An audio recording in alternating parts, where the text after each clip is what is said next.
বিধ্বস্তর ঘটনাটা আমরা দেখি বা জানতে পারি, পুরো দেশবাসী কিন্তু খুবইভাবে মর্মাহত হয়েছেন। কখনো এই যে বাবা মা না, সে হয়তো বুঝতে পারবে না। যারা বাবা মা, সেই জায়গায় যদি সে নিজেকে রেখে চিন্তা করে, তাহলে হয়তো সে বুঝতে পারবে যে কষ্টটা কত দূর।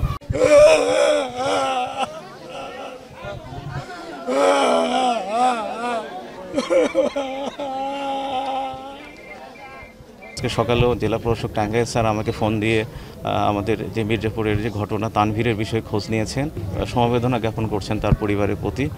তবে আমরা অত্যন্ত মর্মাহত, এবং মির্জাপুরের যেহেতু এরকম একটা ঘটনা হয়েছে এবং পুরো মির্জাপুরবাসী অত্যন্ত মর্মাহত। সকালবেলা পাঠাইছি আমার ছেলেকে, সকালবেলা আমি বাসা থেকে নাস্তা খাওয়াই পাঠাইছি।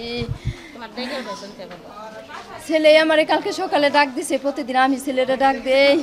ছেলে কালকে আমারে কয় আম্মু উঠো উঠো, ক্যাপ্টেন ছিল ক্লাসের, স্টুডেন্ট, প্রথম স্টুডেন্ট ছিল, ক্যাপ্টেন ছিল দেখে ও প্রতিদিন আগে যাইতো সবার।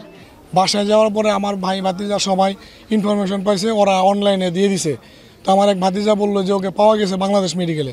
আমরা সবাই আবার বাংলাদেশ মেডিকেলে একদম নিচতলা থেকে উপর পর্যন্ত সব খুঁজছি, পাই নাই। তখন ওর কোঅর্ডিনেটর মিস, লুপা মিস আমার মোবাইল নাম্বারে ফোন দিয়ে উনি বলছে যে তানবীরকে পাওয়া গেছে, ওকে হেলিকপ্টার করে 1 ইউনিটে নেওয়া হয়েছে ঢাকা মেডিকেলে। পরবর্তীতে আমরা ওইখান থেকেই ঢাকা মেডিকেলে চলে যাই। ঢাকা মেডিকেলে আমরা যাওয়ার আগেই আমার ভাই ভাতে যারা ওদিকে কাছে ছিল, ওরা বিষয়টি আমার ক্লিয়ার করে শনাক্ত করেছে তানবীরকে পাওয়া গেছে, কিন্তু তানবীর তো নাই। তখন তো আমি একদম ভেঙে পড়েছি।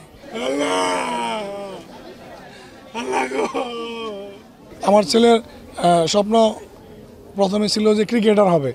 আমার ছেলে ক্রিকেটে অনেক ভালো, খেলাধুলায় ভালো, স্টুডেন্ট ভালো। আমার ছেলের জীবনে প্রথম এই একদম কেজি থেকে ওই স্কুলে পড়তেছে, সবসময় ফার্স্ট বয়, ও সবসময় ফার্স্ট বেঞ্চে বসে।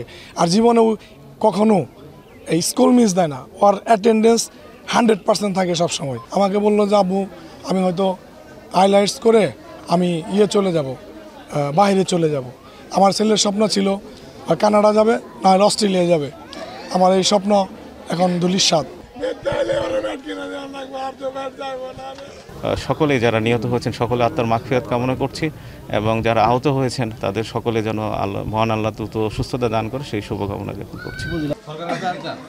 আমি চাই আর জানি কোনোদিন এমন কোনো মায়ের বুক খালি না হয়, আমার মতো কেউ জানি আর কোনো দিন এই অসহায়তা সহ্য না করতে পারে। দেখাইছি, শুয়াইছি, ওইখানে দেখলে অসুবিধা আছে।